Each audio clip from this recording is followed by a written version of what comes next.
ಎಲ್ಲರಿಗೂ ನಮಸ್ಕಾರ. ದಿನಾಂಕ 15 ಸೆಪ್ಟೆಂಬರ್ 2024ರಂದು ಅಂತಾರಾಷ್ಟ್ರೀಯ ಪ್ರಜಾಪ್ರಭುತ್ವ ದಿನಾಚರಣೆ ಆಚರಣೆ ಮಾಡ್ತಾ ಇದ್ದೇವೆ. ನಮ್ಮ ಸರ್ಕಾರವು ಅಧಿಕಾರಕ್ಕೆ ಬಂದಾಗಿನಿಂದಲೂ ಡಾಕ್ಟರ್ ಬಾಬಾ ಸಾಹೇಬ್ ಅಂಬೇಡ್ಕರ್ ಅವರ ಸಂವಿಧಾನದ ಆಶಯಗಳ ಕುರಿತು ಜನಜಾಗೃತಿ ಮೂಡಿಸುವ ದಿಕ್ಕಿನಲ್ಲಿ ಸಾಕಷ್ಟು ಕೆಲಸ ಕಾರ್ಯಗಳನ್ನು ಮಾಡ್ತಾ ಇದೆ.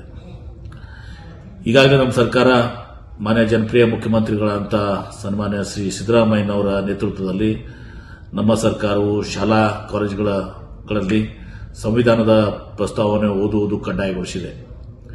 ಸಂವಿಧಾನ ಜಾಗೃತಿ ದಾತಾದ ಮೂಲಕ ರಾಜ್ಯದ ಮೂಲೆ ಮೂಲೆ ತಲುಪುವ ಕೆಲಸ ಮಾಡಿದೆ.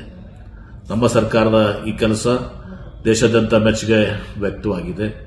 ಸಂವಿಧಾನ ಮತ್ತು ಪ್ರಜಾಪ್ರಭುತ್ವದ ಆಶಯಗಳನ್ನು ಜನರಲ್ಲಿ ಬಿತ್ತರಿಸುವ ಸಲುವಾಗಿ ಬೀದರ್ನಿಂದ ಚಾಮರಾಜನಗರ ಜಿಲ್ಲೆವರೆಗೆ ಬೃಹತ್ ಮಾನವ ಸರಪಳಿ ನಿರ್ಮಿಸುವ ಕಾರ್ಯಕ್ರಮವನ್ನು ನಮ್ಮ ಸರ್ಕಾರ ಹಮ್ಮಿಕೊಂಡಿದೆ.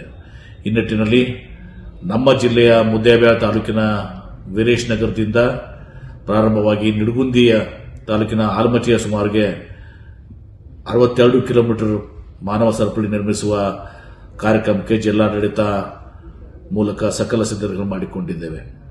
ಸಂವಿಧಾನದ ಆಶಯಗಳಾದ ಸಮಾನತೆ, ಸ್ವಾತಂತ್ರ್ಯ ಮತ್ತು ಭ್ರಾತೃತ್ವದ ಆದರ್ಶಗಳನ್ನು ಜನರಲ್ಲಿ ಗಟ್ಟಿಗೊಳಿಸಲು ಜಿಲ್ಲೆಯ ಎಲ್ಲ ಶಾಲಾ ಕಾಲೇಜುಗಳಲ್ಲಿ ವಿದ್ಯಾರ್ಥಿಗಳಲ್ಲಿ ಮಹಿಳಾ ಸ್ವಸಹಾಯ ಗುಂಪುಗಳು, ವಿವಿಧ ಸಂಘ ಸಂಸ್ಥೆಗಳು, ಸಂಘಟನೆಗಳ ಪದಾಧಿಕಾರಿಗಳು ಎಲ್ಲ ಸರ್ಕಾರೇತರ ಪದಾಧಿಕಾರಿಗಳು, ಅಧಿಕಾರಿಗಳು, ಸಿಬ್ಬಂದಿ ಹಾಗೂ ನನ್ನ ಎಲ್ಲ ಜಿಲ್ಲೆಯ ಮಹಾಜನತೆ ಈ ಕಾರ್ಯಕ್ರಮದಲ್ಲಿ ಪಾಲ್ಗೊಂಡು ಕಾರ್ಯಕ್ರಮವನ್ನು ಯಶಸ್ವಿಗೊಳಿಸುತ್ತೇವೆ ಎಂದು ಭಾವಿಸುತ್ತೇನೆ. ಧನ್ಯವಾದಗಳು.